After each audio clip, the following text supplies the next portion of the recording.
ನಾನು ರಾಮನಗರ ಜಿಲ್ಲೆಯ ಒಂದು ಸಣ್ಣ ಹಳ್ಳಿ ಉರಗಳ್ಳಿ ಇಲ್ಲಿ ನಾನು ಜನಿಸಿದೆ. ಮತ್ತು ನನ್ನ ವಿದ್ಯಾಭ್ಯಾಸ ಪ್ರೈಮರಿ ಸ್ಕೂಲು ಮಿಡ್ಲ್ ಸ್ಕೂಲೆಲ್ಲ ನನಗೆ ಹಳ್ಳಿನಲ್ಲೇ ಆಯಿತು. ಆನಂತರ ನಾನು ಓದಲಿಕ್ಕಾಗಲಿಲ್ಲ. ಬಡತನ ಇದ್ದರಿಂದ ನಾನು ರೆಗ್ಯುಲರಾಗಿ ಸ್ಟಡಿ ಮಾಡಲಿಕ್ಕಾಗಿಲ್ಲ. ಕೆಲಸ ಸಿಗದೇ ಇದ್ದರೆ ವಿಧಿ ಇರಲಿಲ್ಲ. ಅದಕ್ಕೆ ನಾನೇನು ಮಾಡಿದೆ, ಕೆಲಸಕ್ಕೆ ಸೇರಿಕೊಂಡೆ. ಫಸ್ಟು ಸೆಂಟ್ರಲ್ ಜೈಲಿನಲ್ಲಿ ಟೈಪಿಸ್ಟಾಗಿ ಸೇರಿಕೊಂಡೆ.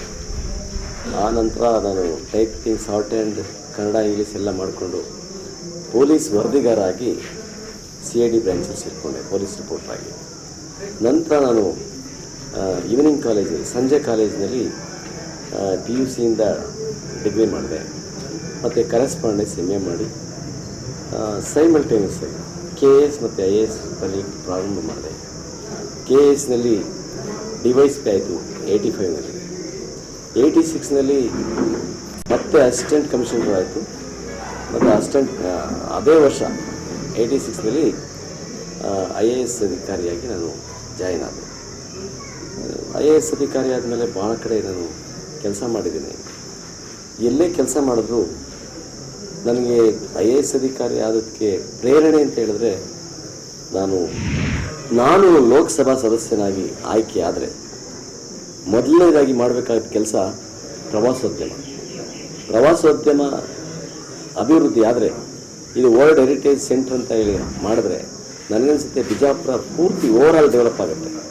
ಮತ್ತು ಭಾಳ ಜನ ಪ್ರವಾಸೋದ್ಯಮವನ್ನು ಅವಲಂಬಿಸಿ ಬದುಕೋ ಸಂಖ್ಯೆ ಜಾಸ್ತಿ ಆಗ್ತದೆ. ನಿರುದ್ಯೋಗಿಗಳ ಸಮಸ್ಯೆ ಬಗೆಹರಿಯುತ್ತೆ. ಅದ್ರ ಜೊತೆಗೆ ಈ ಜಿಲ್ಲೆಗೆ ಒಂದು ಇಂಡಸ್ಟ್ರಿ ತರಬೇಕು ಅಂತ ಭಾಳ ಪ್ರಯತ್ನ ಮಾಡ್ತೀವಿ. ತರ್ತೀವಿ ಒಂದು ಇಂಡಸ್ಟ್ರಿ ತಂದರೆ ನನಗನ್ಸ್ತವೆ 5-6 ಸಾವಿರ ಜನಕ್ಕೆ ಕೆಲಸ ಸಿಗ್ಬೋದು. ಮತ್ತು ರೈತರ ಸಮಸ್ಯೆ ಬಗೆಹರಿಸಲಿಕ್ಕೆ ನಾನು ಖಂಡಿತ ಪ್ರಯತ್ನ ಮಾಡ್ತೀನಿ. ಒಂದಲ್ಲ ಎರಡಲ್ಲ, ಒಟ್ಟಾರೆ ಬಿಜಾಪುರದ ಸಮಗ್ರ ಅಭಿವೃದ್ಧಿಗಾಗಿ ನಾನು ಶ್ರಮಿಸ್ತೇನೆ. ಜೊತೆಗೆ ಒಬ್ಬ ಲೋಕಸಭಾ ಸದಸ್ಯ ಏನೆಲ್ಲ ಮಾಡ್ಬೋದು, ಏನು ಮಾಡಬೇಕು ಅದನ್ನು ನಾನು ಮಾಡಿ ತೋರಿಸ್ತೇನೆ. ನನಗೆ ಬಿಜಾಪುರಕ್ಕೆ ಬಂದಿರೋದು ನನಗನ್ಸುತ್ತೆ ಇಲ್ಲಿ ಆಯ್ಕೆ ಆದರೆ ಅದನ್ನು ನನ್ನ ಸೌಭಾಗ್ಯ ಅಂತ ತಿಳ್ಕೊಂಡು, ನಾನೇ ಬಡತನದಿಂದ ಬಂದಿರೋದ್ರಿಂದ ಬಡವರು ಕಂಡಿರೋಸೋದು ಅದೊಂದೇ ನನಗೆ. ನಾನು ಲೋಕಸಭಾ ಸದಸ್ಯ ಆದರೆ ಈ ಕೇಂದ್ರೀಯ ವಿದ್ಯಾಲಯಗಳು ಅಲ್ಲಲ್ಲೇ ಎಲ್ಲಿ ತುಂಬ ಕಡು ಬಡವರಿದ್ದಾರೆ ಅಲ್ಲಲ್ಲಿ ಕೇಂದ್ರೀಯ ವಿದ್ಯಾಲಯಗಳನ್ನು ತೆರೆದು ಬಡವರಿಗೆ ಒಳ್ಳೆಯ ಶಿಕ್ಷಣ ಸಿಗುವಾಗೆ ಮಾಡಬೇಕು ಅನ್ನೋದು ಒಂದು ಗುರಿ. ಅದಂತೂ ಮಾಡ್ಬೋದು, ಈಸಿ.